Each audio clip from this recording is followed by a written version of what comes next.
Hello, and thank you for joining me. I want to talk about feminism. It's a subject I've mentioned before, and no doubt I will mention again, because it is one of the most palpable social movements out there in terms of its influence on society, in terms of its influence on political social dialogue. It's definitely very prominent. Um, and there's a few things I want to really critique. Well, quite a few things, in fact. Um, But I'm going to start with a basic point and what I'm going to do is start with the narrative that feminists always make when their movement is criticized. So it's always about saying you don't understand the definition of feminism, or look up the definition of feminism, or you're a feminist, you just don't realize it. This is a trajectory of rebuttals that feminists come out with whenever anyone criticizes it. There's much worse than that, of course, but this is a polite rebuttal. You don't understand it. You don't know the definition of it. Um, so I would make this as a starting point. The definition of feminism, ideological feminism, I really have no problem with. I mean, only someone who doesn't believe in equality is going to argue about legal equality for women, egalitarianism for women, equal opportunities, equal rights. I'm absolutely fine with that. I have never had an issue with that. I have never taken an issue with that. I've never stood in the way or made an issue out of women being equal. Never. But it's a problem when this is constantly used to defend the movement because there's a difference between the ideology and the movement as it promotes itself today. Now, one point of contention here is that there is different schools within the feminist movement. Of course there are. I have known in my life women who identify as feminists, and I find them reasonable people. I've had, I'm sure, friends who identify as feminists, and I have found some of the most reasonable, decent people I've known have identified themselves that way. So I am aware that not all feminists are the same, but there is definitely a school of thought within the feminist movement, or let's say a branch within this movement that, in my opinion, is very dominant, very vocal, very prominent, and very problematic, in my opinion. And it is primarily because, in my view, this movement has been so dominant in recent years. It's really why I don't endorse this movement and why I don't call myself a feminist. It would be very easy as a guy to call yourself a feminist. It's not difficult. It's actually quite easy because it's virtue signaling. And if you want to please the feminist movement, you just call yourself a feminist. Uh, I think that's become an almost meaningless thing now. It's just a way of kind of fitting in with the crowd. It's populism. Now, and I've just watched an interesting video from the G20 summit in Hamburg, which is ongoing. Angela Merkel was asked, does she call herself a feminist? I've never seen this before from Merkel. And she sort of gave a bit of a vague reaction, which immediately got kind of curious responses and laughter, awkward laughter from her fellow panelists, other prominent women like Christine Lagarde and Ivanka Trump. Ivanka Trump took some heat because she defended her father's record on women's rights, which of course, excuse me, it's just picking up something off the ground. Well, that's interesting. Anyway, Merkel didn't call herself a feminist, and her rationale for doing so was not that she's opposed to feminism, but she felt that there were feminists in the past who struggled more for women's rights than she has, so she doesn't feel the mantle of calling herself a feminist, which was an interesting and, in my view, refreshing answer. But that response and the response of feminists in the comments was really telling. Now, in the audience, there was kind of awkward laughter. In the comments section, it was, "Oh, why is feminism a dirty word?" But the issue here is not that people want to distance themselves from being called feminists. It's actually the opposite, in my opinion. It's that women, especially who don't want to call themselves that, are immediately shunned as betraying the sisterhood.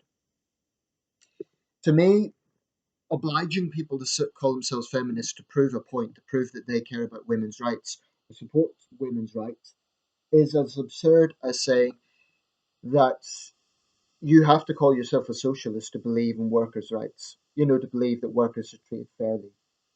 Or you have to call yourself a conservative to believe in business, to believe in entrepreneurialism. It's absurd. So why should someone have to call himself a feminist to prove that they care about women's rights? That's crazy. I see violations of women's rights all over the world, and I find it a disgrace. As a human being, as someone who believes in human rights, women's rights are part of human rights. Of course, it bothers me. But as to the contemporary Western feminist movement, I've no time for it. I feel it has become a very dishonest, very hypocritical, and fundamentally very, very intolerant movement.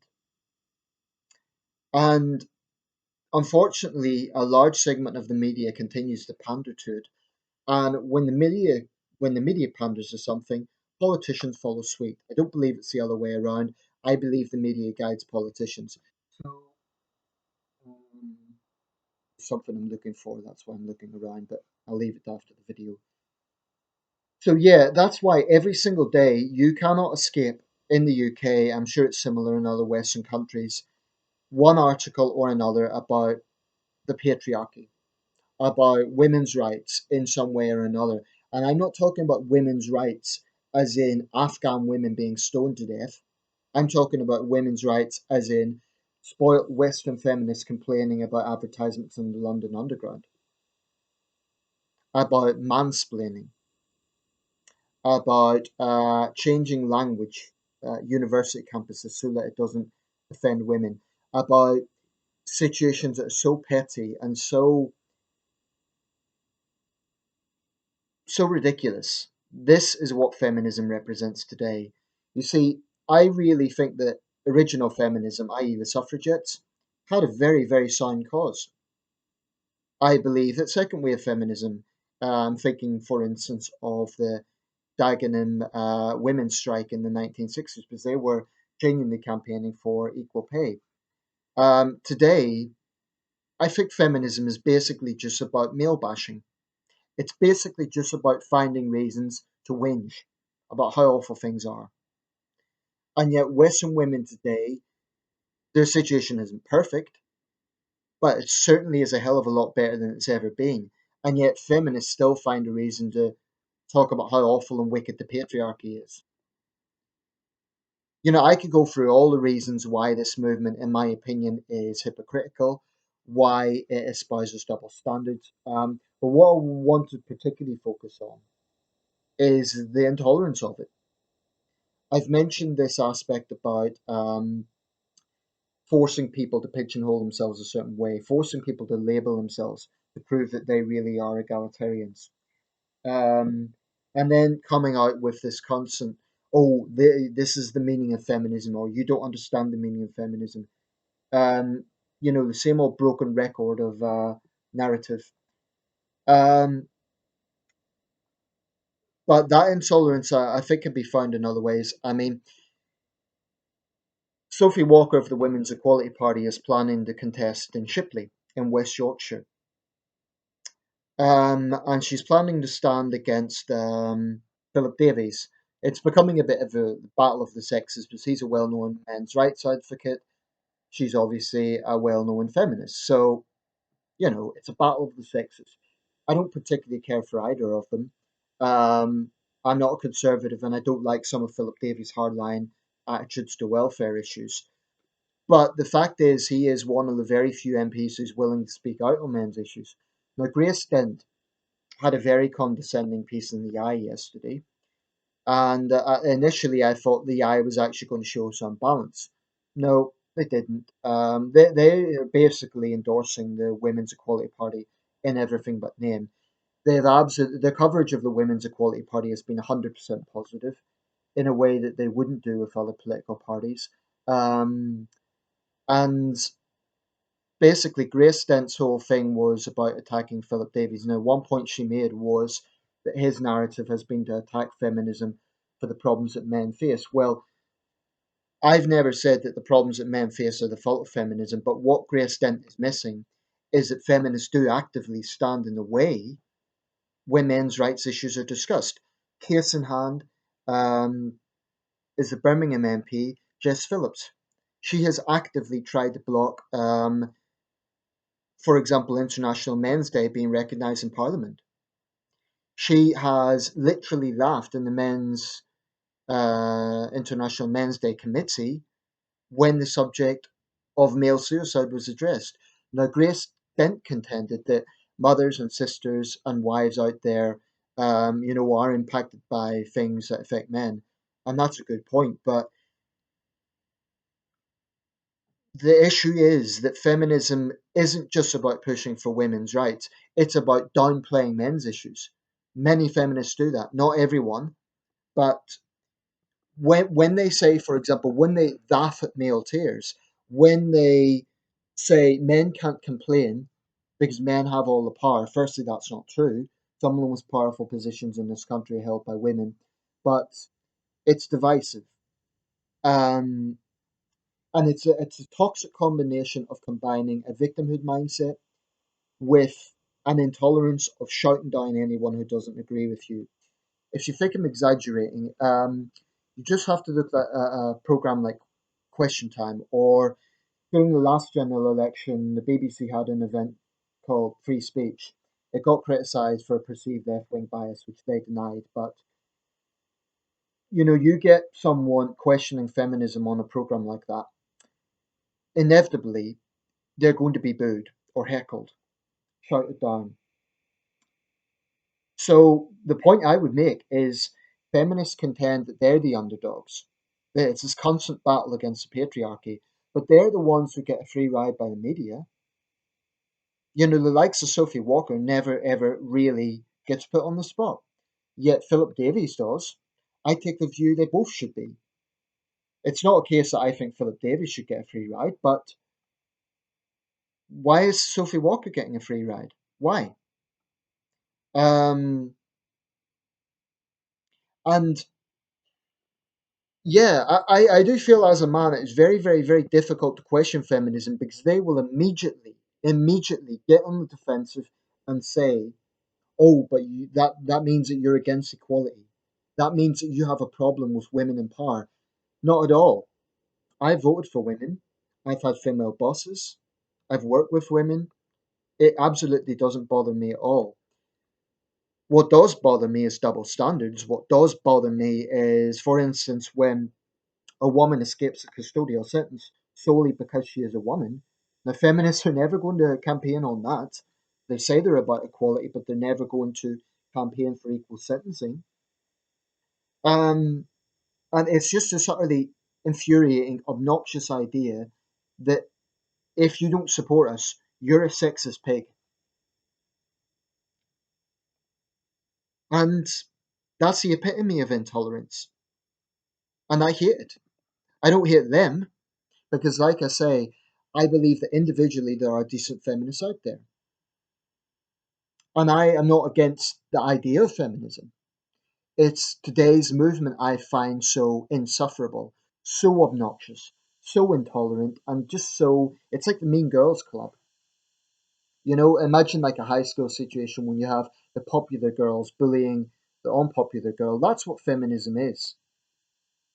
It's the Mean Girls Club. Join us or you're an outsider. In the case of women, oh, you're allowing yourself to be a pushover to these terrible men. In the case of men, you don't agree with us, so you want to keep women down. It's that toxic mixture of a victim narrative combined with an intolerance. And I find it odious, to be quite honest. They will point to things like the number of women MPs in Parliament, ignoring the fact that there is absolutely nothing stopping women from standing for parliament, nothing at all. But they will never ever talk about the fact, for example, that the most dangerous jobs are overwhelmingly occupied by men. And that's not to say that there aren't women doing those jobs as well, but it's just a fact. So feminists, for example, will talk about the pay gap, which is scaremongering because in most jobs, men and women are paid the same. But they will not talk about the fact that in the most high risk jobs, it is a majority that is men doing those jobs. I mean, and this is the other problem. If you talk about men's issues, if you talk about issues that disproportionately impact men, they portray you as this angry, bitter MRA. Now, I don't consider myself a masculist in the sense that I don't believe everything is terrible for men, and I don't want to go down the same line that feminists go down and say, "Oh, we're living under a wicked matriarchy." I don't believe that either. I believe that men and women in Western societies have roughly an equal number of issues they have to deal with. But the feminist mind, and this is fundamentally the problem, to the feminist mind, everything is about gender. So if you disagree with a feminist, it's because you're a man, and it's because she's a woman. So I find it very, very difficult to have dialogue with someone like that. And again, I'm not talking about every individual, but this is it's pretty common within the movement. So I'll leave it there. But yeah, it's difficult because if you are any man in a public position is basically committing PR suicide by attacking feminism because he will immediately be denounced as wanting to keep women back. So if this movement really is, if they are the underdogs, why is it they have all the power in the media? And I don't think that's paranoia. I think if you really look at it, when are feminists ever questioned by the media? Never. When are they ever held to account for their divisive bullshit? Never. Certainly not by left wing newspapers. Even right wing newspapers don't really do it. You know, even the Sun and the Daily Mail and those right wing newspapers will be very, even they don't necessarily question feminism, you know, because they don't want to be called misogynist. The M word, the S word. You're a misogynist, you're a sexist. Disagree with us, you pig. So I'm sick of it. And no feminist is going to tell me that I have to pigeonhole myself in a certain way to prove a point. To hell with that. Thank you for watching. Please feel free to subscribe and share my videos and let me know your thoughts. Cheers.